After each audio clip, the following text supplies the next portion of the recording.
الحمد لله نحمده ونصلي على رسوله الكريم أما بعد فأعوذ بالله من الشيطان الرجيم بسم الله الرحمن الرحيم وما أمروا إلا ليعبدوا الله مخلصين له الدين صدق الله العظيم. وقال النبي صلى الله عليه وسلم إنما الأعمال بالنيات وإنما لكل امرئ ما نوى. صدق رسول الله صلى الله عليه وسلم. கண்ணியத்துக்குரிய மதிப்புக்குரிய அல்லாஹ்வின் நல்லடியார்களே, பெரியோர்களே, சகோதரர்களே, சங்கைக்கும் மரியாதைக்கும் உரிய உலமாக்களே, உஸ்தாத்மார்களே, அல்லாஹ் ஜல்ல சுபஹானஹு வ தஆலா எங்கள் எல்லோரையும் அவனுடைய தீனுடன் மார்க்கத்துடன் இணைத்து வைத்திருக்கிறான், தொடர்பாக்கி வைத்திருக்கிறான். ஏனைய பலருக்கு இல்லாத சில பாக்கியங்களை அல்லாஹ் எங்கள் எல்லோருக்கும் வழங்கியிருக்கிறான்.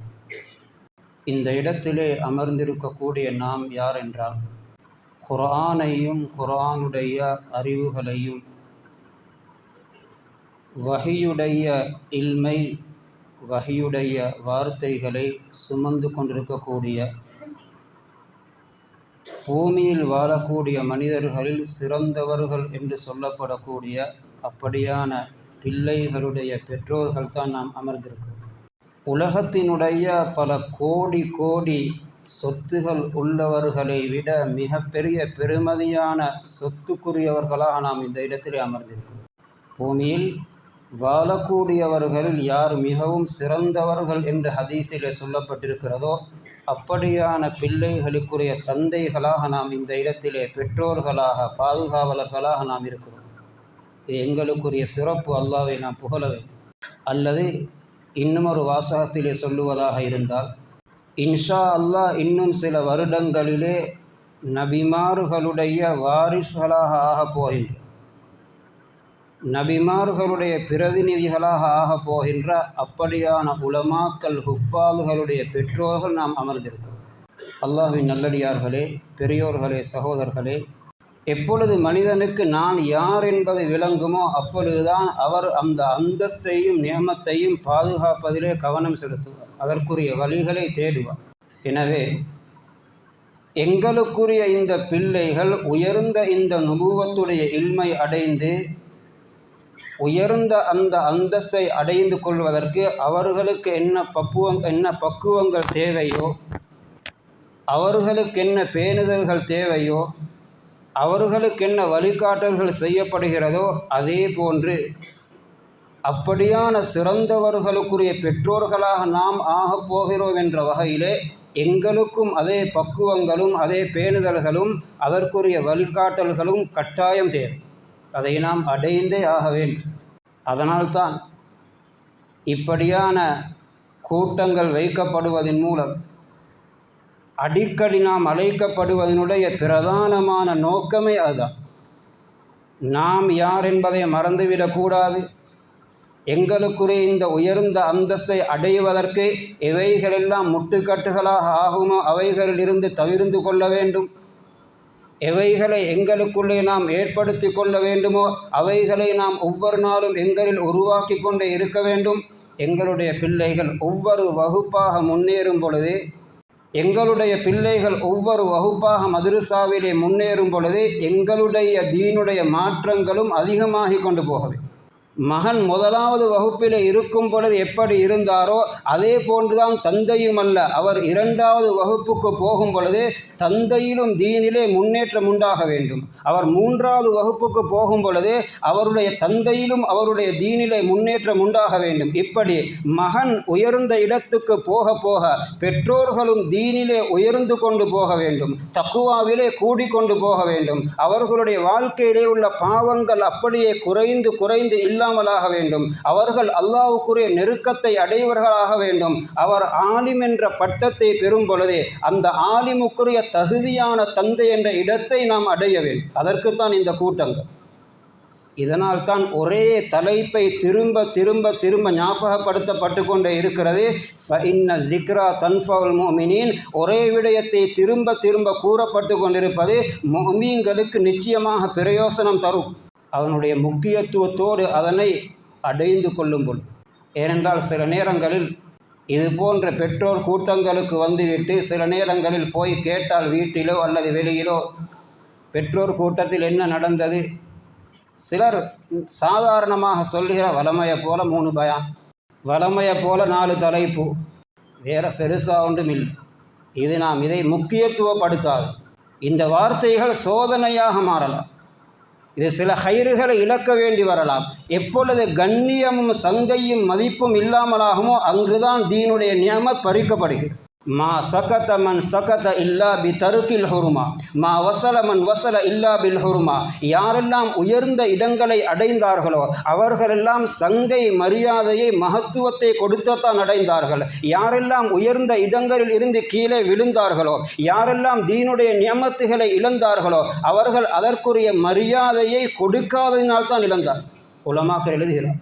அதனால் இதன் மூலம் நான் ஒவ்வொரு இப்படியான நிகழ்வுகளிலும் அமர்வதன் மூலம் என்னுடைய வாழ்க்கையில் எந்த அளவு மாற்றம் ஏற்பட்டிருக்கிறது, என்னுடைய நீயத்து சீராகிவிட்டதா, என்னுடைய வாழ்க்கையிலே பேணுதல்கள் உண்டாகிவிட்டதா, என்னுடைய கொடுக்கல் வாங்கல் 100க்கு 100 இஸ்லாமிய கொடுக்கல் வாங்கலாக மாறிவிட்டதா, என்னுடைய குடும்ப வாழ்க்கை 100க்கு 100 இஸ்லாமிய குடும்ப வாழ்க்கையாக மாறிவிட்டதா, என்னுடைய வீட்டுடைய சூழல் எப்படி இருக்கிறது, ஒரு ஆலிமுக்குரிய பொருத்தமான சூழலா, ஒரு ஹாஃபிலுக்குரிய பொருத்தமான சூழலா, இன்னும் என்னுடைய வாழ்க்கையிலே ரகசியமான பாவங்கள் நடைபெறுகிறதா என்றெல்லாம் மனிதன் யோசித்து நான் என்னுடைய பார்வையை ஹராத்து இருந்து பாதுகாத்துக் கொள்கிறேனா, என்னுடைய நாவை பாவங்களிலிருந்து கட்டுப்படுத்திக் கொள்கிறேனா, எந்த அளவு வாழ்க்கையிலே பேணுதல்கள் கூடியிருக்கிறது, வயது கூடிக்கொண்டு போகிறது, கபரை நெருங்கி கொண்டிருக்கிறோம், வாழ்க்கை முடிய போகிறது, நான் 25 வருடத்தில் எப்படி இருந்தேனோ அதே உள்ளத்தோடு தான் இன்னும் இருக்கிறேனா, 25 வயதில் என்னுடைய தொழுகை எப்படி இருந்ததோ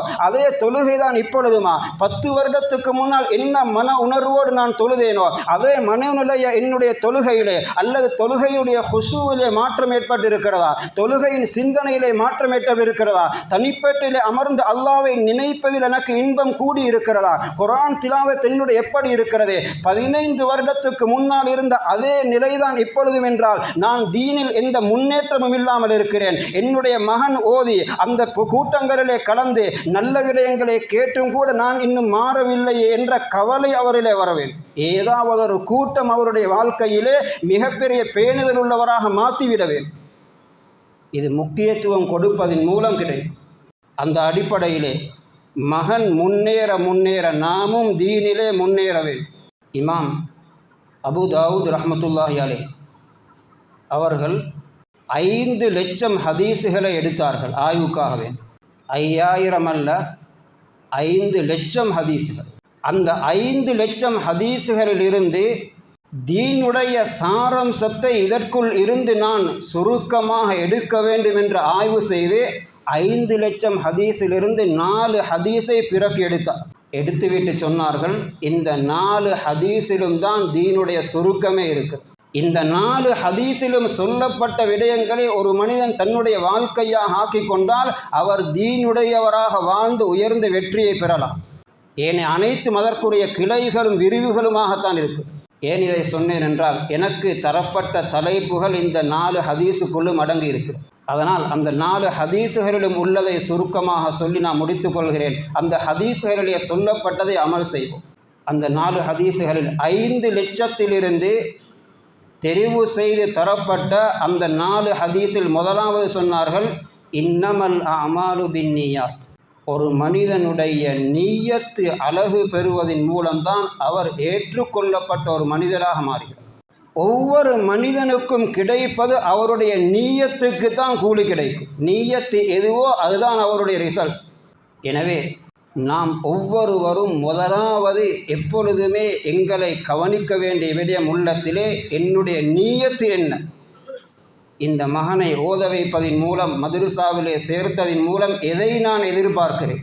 ஒரு மனிதனுடைய நல்ல நீயத்தின் மூலம் துனியா ஆகிராவாக மாறிவிடுகிறது. கெட்ட நீயத்தின் மூலம் ஆகிரா துனியாவாக மாறிவிடும். இன்னும் ஒரு வார்த்தையிலே சொல்வதாக இருந்தால், நல்ல நீயத்தின் மூலம் சுவர்க்கத்துக்குரிய அமல் அவனை நரகத்திலே கொண்டு போய் தள்ளும். நீயத்து அவ்வளவு அதனுடைய நலவுக்கு, நல்ல நீயத்துக்கு எப்படி மிகப்பெரிய தாற்பயம் இருக்கிறதோ, இதே போன்று கெட்ட நீயத்துக்கு முசீபத்தும் பயங்கரம். நீயத்து மனிதரிலே மாறவே கூடாது. ஹதீஸிலே வருகிறது, ஒரு மனிதர் 3 நோக்கத்திலே பணம் சம்பாதிக்கிறார். ஹலாலான வழியிலே வெறுமனே பணம் சம்பாதித்தார். வருமானத்துக்குரிய ஒரு வழி எல்லோருக்கும் இருக்கிறது. அவர் இவ்வளவும் சம்பாதிக்கலாம். மார்க்கத்தில் இவ்வளவுதான் சம்பாதிக்க வேண்டும் என்ற ஒரு வரையறை வைக்கப்படவில்லை. எத்தனை வயதில் தான் சம்பாதிக்க வேண்டும் என்ற வரையறையும் வைக்கப்படவில்லை. அவர் எத்தனை வயதாகும் வரையிலும் தேடலாம், எத்தனை ரூபாவும் தேடலாம், கோடி தேடலாம், பல 100 கடைகளை திறக்கலாம் ஹலாலான வழியிலே. நீயத்து சரியாக இருந்தால் அதன் மூலம் எவ்வளவு பெரிய பாக்கியத்தை அடைகிறார். நபி ஸல்லல்லாஹு அலைஹி வஸல்லம் சொன்னார், ஒருவர் பணம் சம்பாதித்தார் தஅஃபுஃபன் அனிஸ் சுஆல், எதற்கு? நான் யாரிடத்திலும் கை நீட்டக்கூடாது, ஹலாலாக என்னுடைய தேவைகளை நிறைவேற்றி கொள்ள வேண்டும். 2வது சயன் அலல் இயால், நான் இந்த வருமானத்தின் மூலம் என்னுடைய பொறுப்பின் கீழுள்ள மனைவி, பிள்ளைகள், இவர்கள் எல்லோருடைய தேவைகளையும் கண்ணியமாக ஹலாலாக நிறைவேற்ற வேண்டும். அவர்களை ஹராத்திலிருந்து பாதுகாக்க வேண்டும். அவர்களை கை நீட்டக்கூடியவர்களாக நான் வாழும் பொழுதும் என்னுடைய மௌத்துக்கு பின்னாலும் அந்த நிலையிலே அவர்களை ஆக்கிவிடக்கூடாது என்ற நீயத்தோடு சம்பாதிக்கிறார். 3வது, என்னுடைய பொறுப்பின் கீழுள்ளவர்களுடைய தேவை போக நான் நல்ல வழிகளிலே நிறைய செலவழிக்க வேண்டும். மஸ்ஜிதுகளுக்கும் கொடுக்க வேண்டும், மதரசாக்களுக்கும் கொடுக்க வேண்டும், விதவைகளுக்கும் செலவழிக்க வேண்டும், அனாதைகளுக்கும் கொடுக்க வேண்டும், ஏழைகளையும் கவனிக்க வேண்டும், இயலாதவர்களுக்கும் வாழ்வளிக்க வேண்டும். இன்னும் எத்தனை நலவுகள் இருக்கிறதோ, என்னுடைய ஜகாத்துடைய 2.5% கூடுதலாக வர வேண்டும், நிறைய நலவுகளிலே பயன்படுத்தப்பட வேண்டும் என்ற நோக்கத்தையும் வைத்துக்கொண்டு பணம் தேடுகிறார். இந்த நல்ல நீயத்தின் மூலம் அவர் எதை அடைகிறார்? லக்கியல்லாஹ வவஜ்ஹுஹு கல் கமர் லைலத்துல் பத்ர், அவர் நாளை கியாமத்துடைய நாளையிலே அல்லாஹ்வை சந்திப்பார் 14வது நாள் சந்திரனை போன்று பிரகாசித்த நிலை. தஹஜ்ஜத் தொழுகைக்கும் குர்ஆன் திலாவத்துக்கும் ஜிக்ருக்கும் என்ன சிறப்பு சொல்லப்பட்டிருக்கிறதோ அதே போன்ற சிறப்புகள் இப்படியான நல்ல நீயத்தோடு ஹலாலாக சம்பாதித்து நலவுகளிலே செலவழிக்கக்கூடியவர்களுக்கும் சொல்லப்பட்டிருக்கு. நீயத்தின் மூலம் மனிதன் அடைகிறான். ஒரு ஹதீஸிலே வருகிறது, ஒருவர் கடன் எடுத்தார். மனிதான தைன, எடுக்கும் பொழுதே உண்மையிலே அவருடைய கல்விலே உள்ள நீயத்து என்னவென்றால், இந்த கடனை உரிய டேட்டிலே சரியாக கொடுத்திட வேண்டும். கல்விலே நீயத்து இருக்கு. அதற்குரிய முயற்சியை செய்தார். கொடுக்க கிடைக்கவில்லை, மரணித்து விட்டார். கியாமத்துடைய நாள் அவருடைய கடனை அல்லாஹ் நிறைவேற்றுவான் என்று வருகிறது. அத்தல்லாஹுவான் எடுக்கும் பொழுதே நீயத்து பிழ. எடுக்கிறார் எப்படின்னா, இவர் கோடீஸ்வரர், இவருக்கு ஒரு 5 லட்சம் பொல்லு வச்சா பிரச்சனை உண்டாகாது. நீயத்தை எடுக்கும் பொழுது அப்படித்தான். இவர் பெரிய கோடீஸ்வரர், இவர்கிட்ட ஒரு 10 லட்சம் எடுத்துட்டு கொஞ்ச நாளே கொடுக்காம இழுத்தடிச்சா காலப்போக்கில் விட்டுட்டு சும்மா இருப்பார். இன்று அப்படியும் கடன் எடுக்கக்கூடிய இருக்கிறார்கள். இவருக்கு ஒரு 5 லட்சம் வச்சா பெரிய பாதிப்பு உண்டாகாது. அதனால் 2-3 தடவை கேட்பார், விட்டுடுவார். நீயத்தே கொடுப்பது கிடையாது என்று இருந்தால் கியாமத்துடைய நாளிலே ஹதீஸிலே வருகிறது, அல்லாஹ் அவர் கோடீஸ்வரராக இருக்கலாம், அவருக்கு அது ஒரு பெரிய பணமாக இருக்காது, ஆனால் அல்லாஹ் விட மாட்டான்.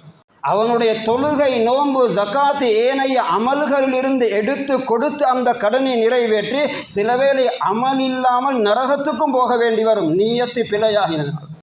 அல்லாஹ்வின் நல்லடியார்களே, பெரியோர்களே, சகோதரர்களே, ஒரு தந்தையுடைய சிறந்த நீயத்து அது நிச்சயமாக பிள்ளைகளிலும் பிரதிபலிப்பை ஏற்படுத்தும். சில நேரங்களிலே நீயத்து பிழையாகும் பொழுது அது பிள்ளைகளிலும் சில மாற்றங்களை ஏற்படுத்துகிறது. ஒரு உருது கிதாபிலே வாசித்தேன். ஒரு காலத்தில் ஒரு மன்னர் இருந்தார், சுல்தான் முஹம்மது என்று. அவர் எங்கு மன்னராக இருந்தார் என்பது எழுதப்பட்டிருக்கவில்லை, இந்தியாவிலோ அல்லது வேறொரு நாட்டிலோ. அவர் ஒரு நாள் உலமாக்களுடைய ஒரு சபையிலே அமர்ந்திருந்தார். உலமாக்கள் நிறைந்த ஒரு சபையிலே உட்கார்ந்திருக்கிறார். அப்பொழுது அந்த உலமாக்கள் அவரை வைத்து கொண்டு அந்த சபையிலே குர்ஆனுடைய சிறப்புகளை பற்றி மாறி மாறி பேசி கொண்டிருந்தார். குர்ஆன் ஓதுவதனால் இப்படி நன்மை, குர்ஆனை மனனம் செய்வதனால் இப்படி நன்மை, ஒரு குர்ஆனுடைய ஹாஃபிலாகிவிட்டால் அவருடைய தந்தைக்கு இப்படி இப்படி கூலி என்றெல்லாம் குர்ஆனுடைய சிறப்புகளை அந்த உலமாக்கள் மாறி மாறி பேசி கொண்டிருந்தார். அப்படி பேசி கொண்டிருக்கும் பொழுது ஒரு ஆலிம் திடீரென்று சொன்னார், நான் ஆதரவு வைக்கிறேன், அல்லாஹ்விடத்திலே ஒருவர் குர்ஆனை சுமந்த ஹாஃபிலாக இருந்தால் கயாமத்துடைய நாளிலே சூரியன் தலை உச்சி வரையிலே வந்து மக்கள் எல்லோரும் அதனுடைய கொடூரத்திலே அதனுடைய சூட்டிலே கஷ்டப்பட்டு கொண்டிருக்கும் பொழுது குர்ஆனை சுமந்த ஹாஃபில் அந்த சூட்டிலிருந்து நிழல் வழங்கப்பட்டு பாதுகாக்கப்படுவார், அவருக்குரிய பெற்றோர்களும் அந்த நிழலிலே நிழல் பெறுவார். இதை சொன்ன உடனே அந்த சுல்தான் முஹம்மது என்ற அந்த ஆட்சியால் அவர் கவலைப்பட்டு அழுது சொன்னார், ஐயோ, நான் இப்படியான ஒரு பிள்ளை எனக்கு சம்பாதித்து கொள்ளவில்லையே. ஆட்சி கையிலே இருக்கிறது, அனைத்தும் இருக்கிறது, ஆனால் கியாமத்துடைய நாளில் இப்படியான அமளி துமளிகளின் பொழுது, இப்படியான நெருக்கடிகளும் சூட்டின் பொழுது எனக்கு நிழல் தருவதற்காக வேண்டிய ஒரு ஹாஃபில் மகனை சம்பாதித்து கொள்ளவில்லையே என்று கவலைப்பட்டு இருந்தவங்கள்ட்ட அந்த கவலையை முன் வச்சார். நஷ்டவார் இவருக்கு தெரியாத அந்த சபையில் பின்னுக்கு இருந்தால் அவருடைய மகன் ஹலீல் என்ற ஒரு மகன், அவர் ஒரு வாலிபர், சபையில் இருந்து எழுந்து போனார். தந்தைக்கும் தெரியாமல் மறைமுகமாக இருந்து இரவிலே குர்ஆனை பாடமாக்க ஆரம்பித்தார். இரவெல்லாம் முழித்து குர்ஆனை பாடமாக்குவார். வாப்பாக்கு செய்தி தெரியும். ஒரு வருஷமும் சில மாதங்களுக்கு பின்னால் அவர் வந்து வாப்பா கிட்ட சொன்னார், வாப்பா, நீங்கள் அனுமதி வழங்கினா அடுத்த ரமலானுக்கு நான் உங்களுக்கு தராவீஹ் தொழுவிப்பேன், முழு குர்ஆனை மோதிக்கார். யார்கிட்ட? அந்த மன்னர்கிட்ட சொன்னார். மன்னர் கேட்டார், நீ எப்படி குர்ஆன் ஓத போகிற? நான் குர்ஆனை மரணம் செய்து விட்டேன். நடந்த நிகழ்வு சொன்னார். நீங்கள் இப்படி கவலைப்பட்டீங்க, அழுதீங்க, என்னுடைய உள்ளத்தில் உடனடியாகப்பட்டது, தந்தையின் இந்த கவலையை நான் நீக்குவேன், அவரை சந்தோஷப்படுத்துவேன். 1.5 வருடத்தில் முழு குர்ஆனையும் அவர் சுயமாக மரணம் செய்து அந்த ரமலானிலே முழு குர்ஆனையும் அவர் தந்தைக்கு ஓதி தொழுவித்தார். அவர் வந்த சந்தோஷத்திலே கட்டி அணைத்து அழுதவராக அவருக்கு கொடுத்த அன்பளிப்பு என்ன தெரியுமா?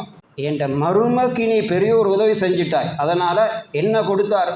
10 லட்சம் பணம் அல்ல, ஒரு வாகனம் அல்ல, ஒரு மாளிகை அல்ல, அவருடைய சிம்மாசனத்தையே கொடுத்தார். நீதான் இதற்கு பின்னால் இந்த இடத்திலே உட்காரவே, ஆட்சியையே கொடுத்தார். இன்று சிலவேளை துனியாவுக்காக வேண்டி இந்த புனிதமான அந்தஸ்தை விட்டும் கலட்டி கொண்டு போகக்கூடிய நஷ்டவாளிகள் என்று தான் சொல்ல வேண்டும் இருக்கிறார். ஒரு ஓஎலுடைய அந்த ரிசல்ட்ஸ் வந்தவுடன் இந்த புனிதமான குர்ஆன் நுபுவத்துடைய இல்மை விட்டும் கலட்டி கொண்டு போய் வேறொரு துறையிலே கொண்டு போய் விடக்கூடிய சில பெற்றோர்களை நினைக்கும் பொழுது ஆத்திரமாகவும் கவலையாகவும் இருக்கிறது. இதனுடைய பெருமதியை 4-5-6 வருடங்கள் மதுரசாவில் இருந்து ஒவ்வொரு கூட்டத்திலும் குர்ஆன் ஹதீஸிலே சிறப்புகளை கண்ணியமான உலமாக்களும் நிறைய கேட்டும் கூட இப்படி ஒன்று வந்தவுடன் இந்த புனிதத்துவத்தை கலட்டி வேறொன்றிலே கொண்டு உட்கார வைக்கிறார்களே, அவனை 30 ஜுஸை மரணம் செய்தார், இந்த ஹாஃபிலாக ஆக்குவதிலிருந்து இவர்கள் தடையாக ஆகிவிடுகிறார்களே என்று நிச்சயமாக கவலையாக இருக்கிறது. அந்த சுல்தான் முஹம்மது என்பவர் முழு ஆட்சியையும் கொடுத்தார். இந்த குர்ஆனுக்காகவே நீ ஹாஃபிலாகிவிட்டாய, மறுமையில் எனக்கு உதவி செய்ய போகிறாய், இதை முழு ஆட்சியையும் எடுத்துக்கொள். தந்தையுடைய சரியான கவலையும் நீயத்தும், தாயுடைய சரியான கவலையும் நீயத்தும் பிள்ளைகளில் நிச்சயமாக பிரதிபலிப்பை உண்டாக்கும், அதில் சந்தேகம். எனவே நீயத்தை அழகாக்குவோம், நீயத்தை சீராக்குவோம், எப்பொழுதும் நீயத்தை கவனித்து கொண்டே இருப்போம். இந்த நுபுவத்துடைய இல்மை என்னுடைய மகன் சுமப்பதின் மூலம் நான் மறுமையில் உயர்ந்த அந்தஸ்தை தேடுவேன். இவர்களின் மூலம் எனக்கு துனியாவுடைய எந்த லாபமும் வேண்டாம், நான் ஆகிராவில் உயர்ந்த அந்தஸ்தை அடைய வேண்டும். நான் மரணித்ததன் பின்னால் எனக்கு இவர்கள் இப்படியான பிரயோசனத்தை உண்டாக்க வேண்டும். அல்லாமா தானவி ரஹ்மத்துல்லாஹி அலைஹி அவர்கள் ஒரு நாள் ஒரு இடத்திலே அமர்ந்திருந்தார்கள். பக்கத்தில் அவருடைய சில மாணவர்கள் அவருக்கு காத்து வீசி கொண்டிருந்தார்.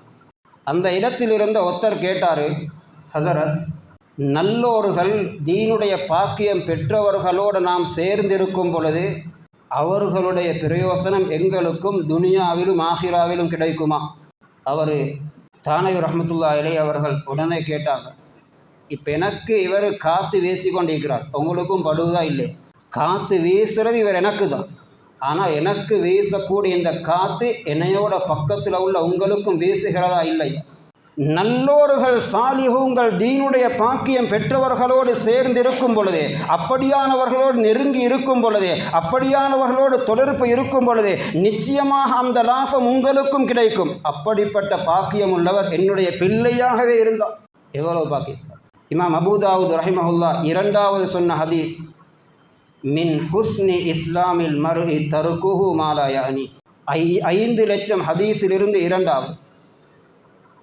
ஒரு சிறந்த முஸ்லிம் யார் என்றால், அழகான முஸ்லிம், நல்ல முஸ்லிம் யார் என்றால், எது துனியா ஆகிராவுக்கு பிரயோசனம் இல்லையோ அப்படியானவைகளில் இருந்து அவர் எப்பொழுதும் தவிர்ந்து கொள்வார்.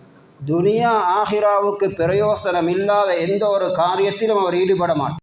அவர் ஈடுபடக்கூடிய காரியம் ஒன்றோ துனியாவுக்கு பிரயோசனமாக இருக்கும் அல்லது ஆகிராவுக்கு பிரயோசனமாக இருக்கும். அப்படி என்றால் ஆகிராவிலே நஷ்டத்தை உண்டாக்கக்கூடிய பாவத்தின் பக்கம் அவர் நெருங்கவே மாட்டார்.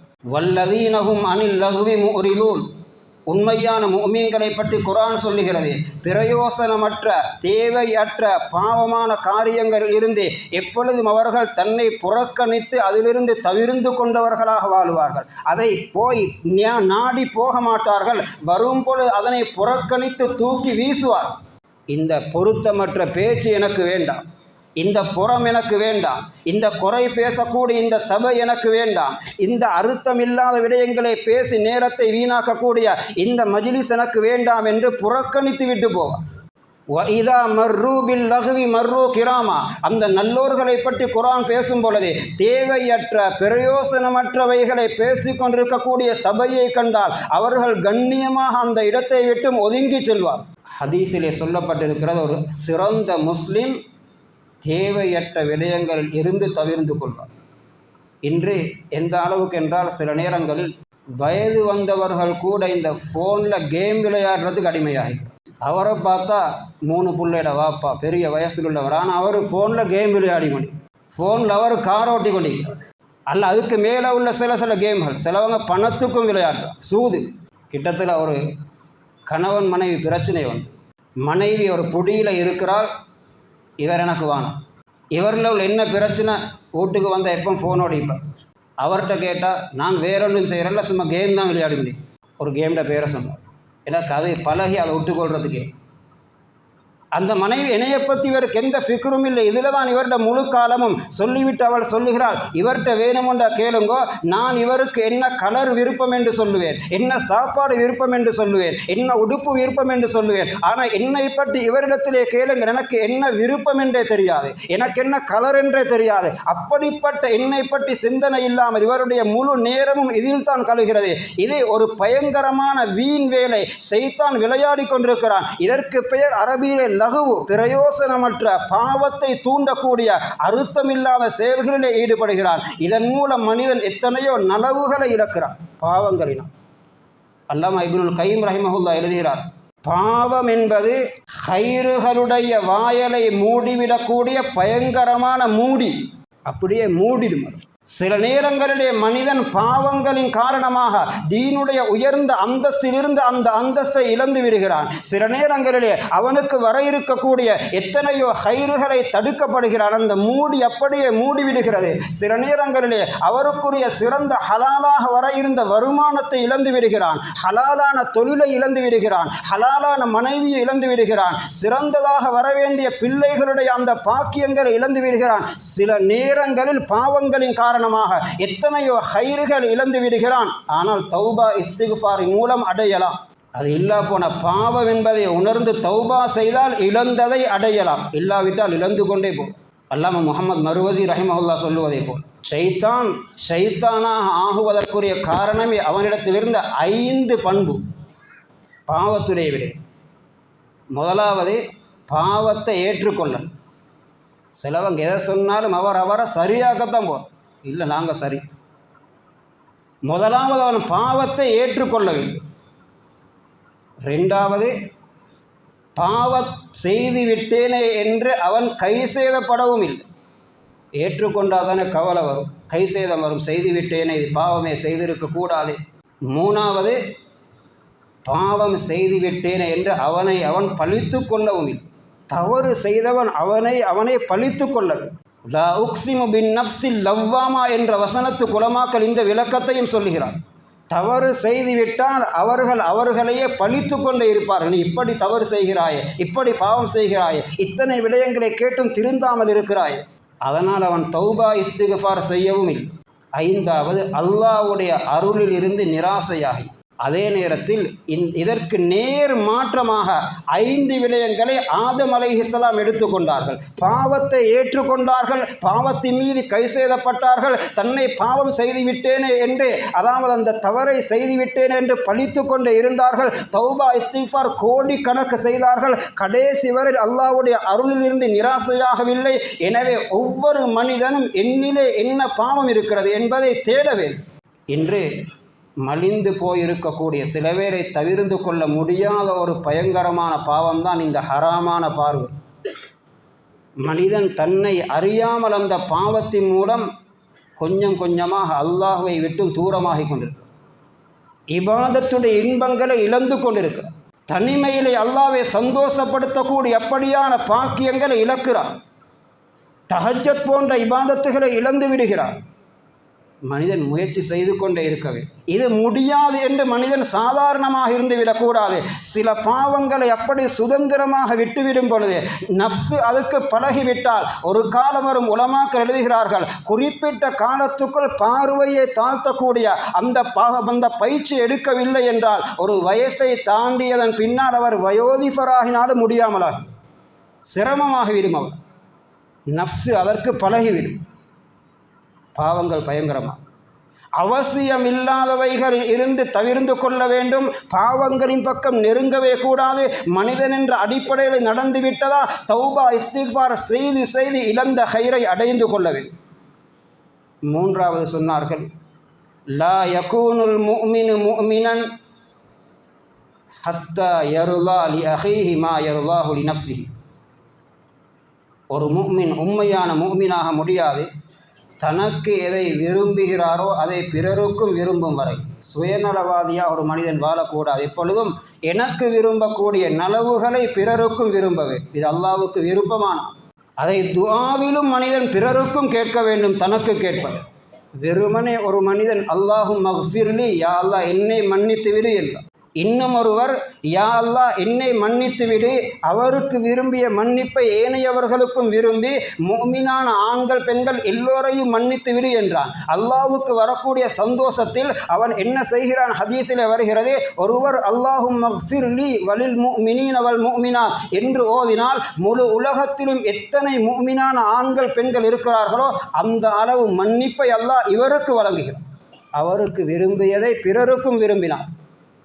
ஏனையவைகள் தபுலீக் தாவத்துடைய உழைப்பை ஏன் நாம் சிறந்த அமல் என்கிறோம்? இந்த உழைப்பிலே நாம் எல்லோரும் விரும்புகிறோம். எனக்கு விரும்பக்கூடிய சுவர்க்கத்தை முழு உம்மத்துக்கும் விரும்புகிறோம். எனக்கு விரும்பக்கூடிய யக்கீனை முழு உம்மத்துக்கும் விரும்புகிறோம். எனக்கு விரும்பக்கூடிய தீனுடைய உயர்வை முழு உம்மத்துக்கும் விரும்புகிறோம். அதனால் இவர் செலவழித்து லட்சக்கணக்கு செலவழித்து கொண்டு போய் பல நாடாக போய் தஹஜ்ஜத்தில் இருந்து கொண்டு உம்மத்துக்கு கண்ணீர் வடிக்கிறார், உம்மத்துக்காக வேண்டி அலைகிறார், திரிகிறார். அதனால் இது சிறந்த உழைப்பு, இது சிறந்த உழைப்பு என்று நாம் சொல்லுகிறோம். ஏன்? பிறருக்காக வேண்டியும் தியாகம் செய்யக்கூடிய உழைப்பு. தனக்கு விரும்புவதை பிறருக்கும் விரும்பாதவர், என்னுடைய பிள்ளைக்கு விரும்புவதை, என்னுடைய மனைவிக்கு விரும்புவதை, ஊரிலே உள்ள ஏனைய கஷ்டவாளிகளுக்கும் விரும்ப வேண்டும், முடியுமானதை செய்ய வேண்டும். நான் எனக்கு மாத்திரம் சம்பாதிக்கவில்லை, முழு சமூகத்துக்குமாக சம்பாதிக்கிறேன். இது மூன்றாவது ஹதீஸ். நாலாவது, அல் ஹலாலு பையினுன் வல் ஹராமு பையினுன் வ பைனஹுமா உமூருன் முஸ்தபிஹா. ஹலால் தெளிவானது சொன்னார், ஹராமும் தெளிவானது. அரிசி சீனி மாவை விற்பது தெளிவாக ஹலால் என்பது தெளிவானது. போதை பொருள்களை விற்பது ஹராம் என்பதும் தெளிவானது. சில வியாபாரங்கள் அது தெளிவாக ஹலால் என்று எல்லோருக்கும் தெரியும். சில வியாபாரங்கள் இது ஹராம் என்பது எல்லோருக்கும் தெரியும். ஆனால் சொல்ல வருவது ரசூலுல்லாஹ் அதை அல்ல. வபைனஹுமா உமூருன் முஸ்தபிஹாத், அந்த இரண்டுக்கும் இடையிலே சந்தேகத்துக்கிடமானவைகளும் இருக்கிறது. லா யஅலமுஹுன்ன கஸீரும் மினன் நாஸ், அதிகமானவர்கள் அது எது என்ற தீர்ப்பை விளங்கிக் கொள்ள மாட்டார்கள். சில ஆய்வுகளுக்கு பின்னால் தான் அது விளங்க வரும். அது ஹலால் என்று தெளிவாக சொல்லப்படும் வரையிலே அதிலே இவர்கள் கை வைக்க மாட்டார்கள். சந்தேகத்துக்கு இடமானதையும் தவிர்ந்து கொள்ள வேண்டும் ஹராம் ஹலால் விடயத்தை. இன்று இணையதளங்களினூடாக எத்தனையோ பிஸ்னஸ் முறைகள் நடைபெறுகிறது. அவைகளில் சிலது ஹலால் என்று தெளிவான, சிலது ஹராம் என்று தெளிவானது, இடையிலே சந்தேகத்துக்கு இடமானவைகள் இருக்கிறது. இப்பொழுது செய்வோம், உலமாக்களுடைய ஃபத்துவா வந்தால் நிறுத்திக் கொள்வோம் அல்ல, இப்பொழுது விடுவோம், உலமாக்களுடைய ஃபத்துவா வருவதை வைத்து தொடருவதா இல்லையா என்பதை முடிவெடுப்போம். இதுதான் ஒரு முஃமின். இந்த பொருளை விற்கலாமா விற்க முடியாதா சந்தேகமாக இருக்கிறது, இந்த கொடுக்கல் வாங்கல் முறை, இந்த வருமான வழி சரியா பிழையா சந்தேகம் என்றால் இதற்கொரு தீர்வு வரும் வரையிலே செய்வோம் அல்ல, தீர்வு வரும் வரையிலே விடுவோம். இதுதான் ஒரு முஃமின். ஹராம் பயங்கரமான, ஹராமான வருமானம் பிள்ளைகளுக்குள்ளே உள்ள விளக்க சக்தியை இல்லாமலாக்கிவிடும், மனன சக்தியை இல்லாமலாக்கிவிடும், ஆர்வத்தை இல்லாமலாக்கிவிடும், ஆசைகளை இல்லாமலாக்கிவிடும். இப்படியான சில நியமத்துகள் இல்லாமல் போவதற்கு சில வேளை ஹராமான வருமானமும் சம்பந்தப்படலாம். ஒவ்வொரு பெற்றோரும் யோசிக்க வேண்டும், என்னுடைய பிள்ளைகளிலே பாதிப்பை ஏற்படுத்தக்கூடிய அப்படியான ஏதாவது வருமானம் என்னுடைய வருமானத்திலே கலந்திருக்கிறதா, வட்டி கலந்திருக்கிறதா, பொய் பேசுகிறேனா, ஏமாற்றங்கள் கலந்திருக்கிறதா, கலப்பு வியாபாரங்கள் நடைபெறுகிறதா, பிழையான முறையிலும் நாம் பணம் ஒன்று சம்பாதிக்கிறேனா என்பதையெல்லாம் ஒவ்வொன்றாக அணுவணுவாக யோசித்து அவைகளை தவிர்த்து கொள்ள வேண்டும். இவர்களெல்லாம் சமூகத்துக்கு பிரயோசனமானவர்களாக ஆகினார்களோ அவர்களின் பெற்றோரின் வருமானத்துக்கும் சம்பந்தம் இருக்கிறது. இமாம் புகாரியுடைய தந்தை சொன்னதை போல இஸ்மாயில் ரஹிமஹுல்லா, என்னுடைய இந்த தீனார் திர்ஹங்களிலே ஒரு திர்ஹம் கூட சந்தேகத்துக்கிடமானதும் கிடையாது என்று அவர்கள் உறுதியாக சொன்னார்கள். என்னுடைய ஒவ்வொரு பணத்துக்கும் ஹலால் என்று உறுதியாக சொல்லலாம். அந்த அளவு நான் துப்புரவாக தேடி இருக்கிறேன். புகாரி ஆகுவதற்கு இமாம் புகாரியுடைய தந்தையின் வருமானமும் ஒரு காரணம். எனவே அல்லாஹ் ஜல்ல சுப்ஹானஹு வ தஆலா எங்கள் எல்லோரை நிறைய பாக்கியம் பெற்ற நல்லோர்களாக ஆக்கி வைப்பானாக. எங்களுடைய பிள்ளைகளை நாம் எதிர்பார்க்கக்கூடிய சிறந்தோர்களாக ஆக்கி தருவானாக. வ ஆகிர் தஅவானா அனில் ஹம்துலில்லாஹி ரப்பில் ஆலமீன். அஸ்ஸலாமு அலைக்கும் வரஹ்மத்துல்லாஹி வபரகாத்துஹு.